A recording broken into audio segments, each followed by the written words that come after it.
नमस्ते दोस्तों। तो आज मैं आपके साथ जिम का एक्सरसाइज शेयर करूंगा। मैं मॉर्निंग में जिम जाता हूं और जिम में जाने के बाद सबसे पहले मैं अपर बॉडी और लोअर बॉडी का स्ट्रेचिंग करता हूं, क्योंकि स्ट्रेचिंग बहुत ही ज़्यादा ज़रूरी होता है। क्योंकि अगर आप बिना स्ट्रेचिंग किए एक्सरसाइज स्टार्ट करते हैं या बिना वार्म अप के एक्सरसाइज स्टार्ट करते हैं, हो सकता है आपको मसल स्टिफनेस हो जाए या फिर मसल अकड़न हो जाए, तो फिर आप प्रॉपर जिम नहीं कर पाएंगे। तो सबसे पहले आप मसल का स्ट्रेचिंग कीजिए या फिर थोड़ा बहुत रनिंग कीजिए, बॉडी को वार्म अप कीजिए। क्योंकि जब एक बार ब्लड सर्कुलेशन या फिर बॉडी हीटअप हो जाती है तो सारे मसल एक्टिव हो जाते हैं उस वर्कआउट को करने के लिए, और हमारा माइंड भी रेडी हो जाता है।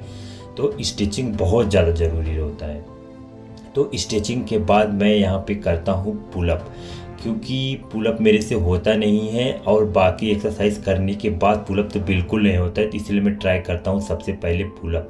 फिर उसके बाद मैं मारता हूँ यहाँ पे पुशअप, क्योंकि पुशअप बहुत ज़्यादा ज़रूरी होता है हमारे शोल्डर के स्ट्रेंथनिंग के लिए, हमारे चेस्ट के लिए, हमारे आर्म्स के लिए।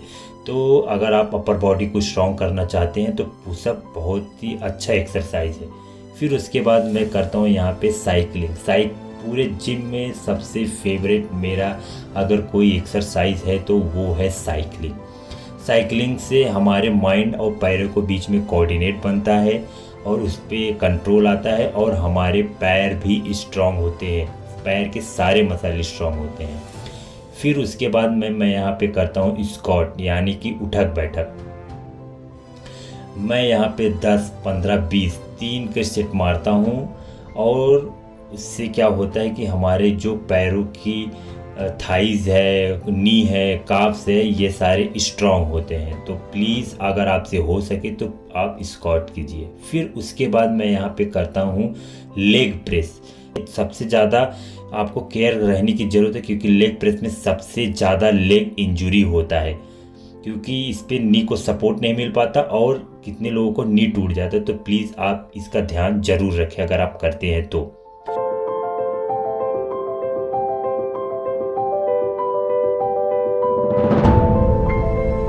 फिर इसके बाद मैं करता हूँ लेग एक्सटेंशन।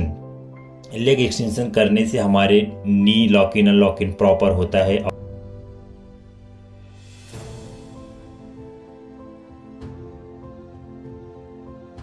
क्वाड्रिसेप मसल रहता है वो स्ट्रांग होता है।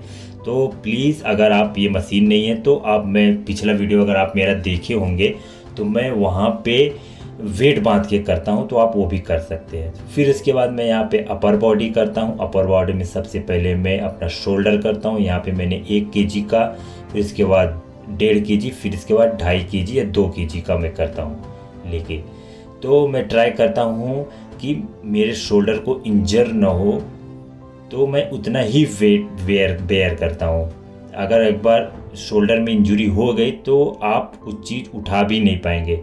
तो प्लीज़ आप इस बात का ध्यान रखें कि आपको इंजरी भी ना हो और आपका हेल्थ भी इम्प्रूव हो।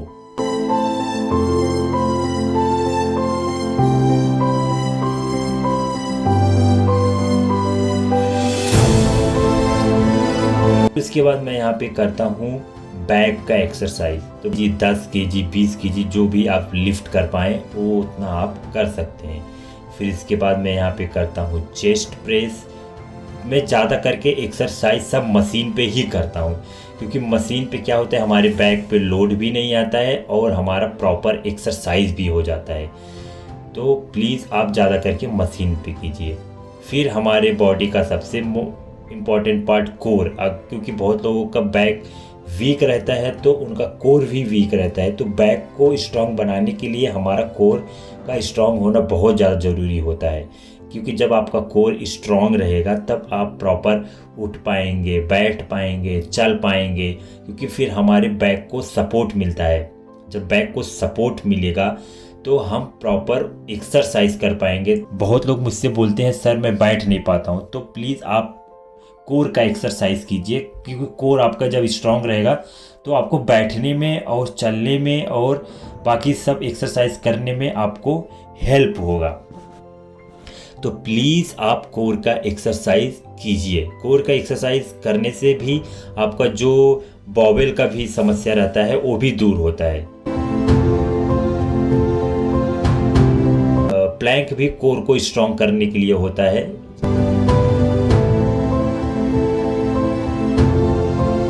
फुल प्लैंक नहीं कर पाते हैं तो आप हाफ प्लैंक कर सकते हैं, जैसे ये आप इस वीडियो में देख पा रहे हैं।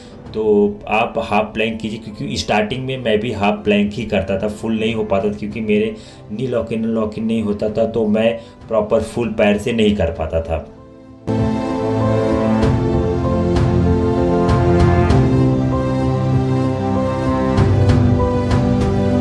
फिर सारे एक्सरसाइज ख़त्म होने के बाद मैं वाइब्रेटर मशीन पे जाता हूँ। इससे क्या होता है, वाइब्रेटर मशीन पे जाने से जो मैं एक्सरसाइज किया हूँ, जो भी मेरे मसल पूरा टायर्ड हो गए हैं, थक गए हैं, तो वाइब्रेटर से क्या होता है, पूरे मसल का एक तरह का मसाज हो जाता है। फिर उसमें जो भी ब्लड सर्कुलेशन है वो प्रॉपर फिर से पूरे बॉडी में सर्कुलेट हो जाता है, तो जिसकी वजह से जो थकावट रहती है वो कम हो जाती है। तो बहुत लोग वाइब्रेटर मंगा के अपना मसाज का काम, मतलब मसाज भी करते हैं। हेलो गाइस, तो जैसा कि आपने देखा कि मैं जिम में मैं क्या क्या करता हूँ। मैं फुल बॉडी एक्सरसाइज करता हूँ और इस बात का ध्यान देता हूँ कि मेरे बॉडी में कुछ जिम करते वक्त ऐसे चीज़ ना हो जिसकी वजह से मेरे एक्सरसाइज में रुकावट हो। मेरे साथ एक बार ऐसा हो चुका है। मैं एक बार शोल्डर कर रहा था तो मैं 10 केजी का डंबल लेके मार रहा था, तो डॉक्टर के पास मैं गया तो डॉक्टर ने मुझे एकदम मतलब स्ट्रिक्टली बोला कि आप ये चीज़ अवॉइड कीजिए। भले आप कर पा रहे हैं, ये बहुत अच्छी बात है, ये बस ये आपको महसूस होना चाहिए कि मैं ये चीज़ कर लूँगा, लेकिन ये चीज़ करना नहीं है। क्योंकि जब आप ये करने जाएंगे, आपके मन को तो लगता है आप कर पाएंगे, लेकिन आपका बॉडी साथ नहीं देगा। तो प्लीज़ आप भी ये बात का ध्यान दीजिए, गलती एक से और सीख सबको। इसीलिए मैं आपको ये वीडियो शेयर करना चाह रहा था। बहुत लोगों ने मेरे से बोला कि सर आप अपना जिम का रूटीन शेयर कीजिए कि जिम में आप क्या क्या करते हैं, तो इसीलिए मैं वीडियो बना रहा हूँ ताकि आपको वो चीज़ गलती ना करें जो मैं किया हूँ, तो आपको चाहे कुछ वो सीख मिले। और हाँ, कोई भी चीज़ को ज़्यादा पुश नहीं करना है। जो आप कर पा रहे हैं इजीली सिर्फ वही कीजिए। ऐसा नहीं है कि मैं कर पा रहा हूँ तो आपके लिए इजी हो, या फिर जो आप कर पा रहे हो वो मेरे लिए इजी हो। सबका इंजरी अलग अलग है, सबका माइंडसेट अलग अलग है। तो प्लीज़ आप वही कीजिए जो आपका बॉडी साथ दे रहा हो। तो आई होप आपको कुछ ना कुछ ज़रूर इस वीडियो से सीखने के लिए मिला हो। अगर आपको वीडियो पसंद आया हो तो प्लीज़ आप इसे लाइक कीजिए और एशियाई भाइयों के साथ शेयर कीजिए। मिलते हैं आपको नेक्स्ट वीडियो में, तब तक के लिए धन्यवाद। जय हिंद।